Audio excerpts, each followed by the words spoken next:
کیا آپ جانتے ہیں کہ لاہور کے شاہی قلعے میں ایک نولکھا بنگلہ بھی واقع ہے؟ یہ ایک ایسی نادر عمارت ہے جس کے طرز تعمیر میں انجینئر بادشاہ کہلانے والے مغل شہنشاہ شاہ جہان نے نہ صرف روایتی مشرقی انداز اپنایا بلکہ بنگالی اور یورپی طرز تعمیر کا خوبصورت امتزاج بھی پیدا کیا۔ آج اس پرشکوہ عمارت کا سفید سنگ مرمر فضا میں پائے جانے والے سلفر ڈائی آکسائڈ کی وجہ سے اپنی قدرتی رعنائی کھو رہا ہے۔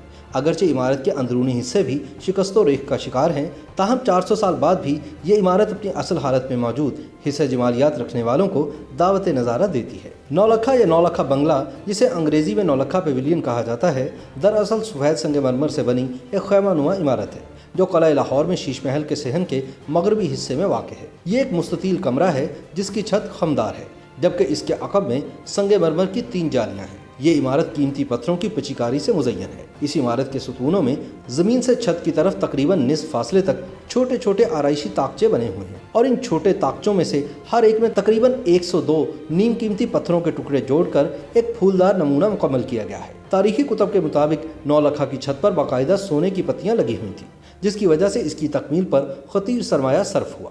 اس شاندار عمارت کا آرکیٹیکٹ وزیر خان تھا، جبکہ سول انجینئر عبدالکریم نے بھی اس کی تکمیل میں اپنے فن و کاریگری کا شاندار مظاہرہ کیا۔ بعض مورخین کے مطابق نولکھا کا ڈیزائن بھی تاج محل کے آرکیٹیکٹ استاد احمد خان لاہوری نے بنایا تھا، حتیٰ کہ تاج محل میں خوبصورت نقش و نگار بنانے والے اٹالین جیولر جیرونیمو ویرونیو کے بارے میں کہا جاتا ہے کہ اس نے بھی نولکھا کی خوبصورتی کو چار چاند لگانے میں اپنا بھرپور حصہ ڈالا۔ نولکھا یوں تو شاہجہانی دور کی نمائندہ عمارت ہے، تاہم اس کے ڈیزائن میں بنگال کے طرز تعمیر، دوچالہ اور یورپی طرز کے کنوپی سٹائل کو اپنایا گیا۔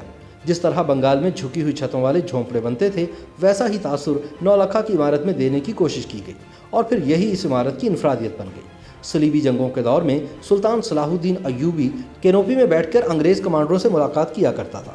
بعد ازاں یورپ کے بادشاہوں نے بھی اپنے دربار میں اسی طرح کی کنوپیاں بنوائیں اور ان کے سائے میں بیٹھتے، لہٰذا اس انداز کو نولکھا پیویلین میں خوبصورتی سے اپنایا گیا ہے۔ نولکھا کی اندرونی دیواروں میں سفید سنگ مرمر میں قیمتی اور نیم قیمتی پتھر بڑی نفاست سے جڑے گئے ہیں۔ یہاں کیا گیا پیٹراڈیورا کا کام دنیا کی نفیس ترین صناعی میں شمار ہوتا ہے۔ یہاں گلیز سٹائل موزیک، پھول بوٹوں سمیت رومن اور دیگر تہذیبوں سے متعلق فن مصوری کے نمونے بھی تخلیق کیے گئے ہیں۔ نولکھا بنگلہ کے سامنے وسیع صحن اور یہاں اس زمانے میں قائم چھوٹے حجرے اس پرشکوہ عمارت کو آگرہ کے قلعے سے مماثل دکھاتے ہیں۔ مغربی سمت میں واقع اس کے صحن سے لاہور شہر کا بھرپور نظارہ دیکھنے کو ملتا ہے، جبکہ ایک زمانے میں نولکھا کے عقب میں دریائے راوی بہتا دکھائی دیتا تھا۔ سن 1927 میں برٹش انڈیا کے آرکیالوجی ڈپارٹمنٹ نے نولکھا کو محفوظ بنانے کے لیے اسے اہم تاریخی عمارتوں کی فہرست کا حصہ بنایا۔ سن 1975 میں حکومت پاکستان نے بھی اسے نادر تاریخی یادگار قرار دیتے ہوئے محفوظ بنانے کا فیصلہ کیا، جس کے بعد اقوام متحدہ کے ذیلی ادارے یونیسکو نے بھی اسے قلعہ لاہور میں واقع دیگر عمارتوں اور شالامار باغ کی طرح عالمی ثقافتی ورثے میں شمار کیا۔ شہر کی مصروف شاہراہ پر واقع ہونے کی وجہ سے قلعہ لاہور میں واقع تاریخی نولکھا پیویلین یا نولکھا بنگلہ کی عمارت فضا میں موجود سلفر ڈائی آکسائڈ سے بری طرح متاثر ہو رہی ہے، تاہم محکمہ آثار قدیمہ نے عالمی اداروں کے تعاون سے اسے کسی حد تک اصل حالت میں برقرار رکھا ہے۔ دراصل نولکھا شاہی قلعہ میں موجود 21 شاندار یادگاروں میں سے ایک ہے۔ شیش محل کی طرح نولکھا بھی شاہی قلعے کے اس شاہ برج بلاک کا حصہ ہے جو شاہجہاں کے والد شہنشاہ جہانگیر نے تعمیر کروایا تھا۔ مورخین کا ماننا ہے کہ سن 1633 میں اس وقت کے مغل بادشاہ شاہجہاں نے 9 لاکھ روپے کی خطیر رقم سے یہ شاندار عمارت تعمیر کروائی۔ یہی وجہ ہے کہ اسے نولکھا یعنی 9 لاکھ والی پکارا جاتا ہے۔ جب سے یہ عمارت بنی ہے تب سے قیمتی چیزوں کا نام بھی نولکھا پڑ گیا، جیسے نولکھا ہار کا تذکرہ اکثر شاعری اور گیتوں میں ملتا ہے۔ 20ویں صدی کے مشہور برطانوی ناول نگار، شاعر اور صحافی جوزف روڈیارڈ کپلنگ کو لاہور میں قیام کے دوران نولکھا پیویلین کی خوبصورتی نے بے انتہا متاثر کیا۔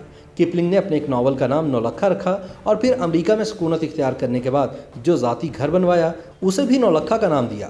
امریکی دارالحکومت واشنگٹن ڈی سی میں واقع پاکستانی سفارتخانے کی عمارت بھی نولکھا بنگلہ کی خمدار چھت سے متاثر ہے۔ سن 1964 میں پاکستانی کرنسی میں 1 روپے کے نوٹ پر بھی نولکھا کی ڈرائنگ پرنٹ کی گئی، جسے سن 1980 میں مزار اقبال سے تبدیل کر دیا گیا۔ کہتے ہیں کہ گرم موسم میں شاہجہاں کو اس ٹھنڈے اور ہوادار نولکھا بنگلے میں وقت گزارنا بہت پسند تھا۔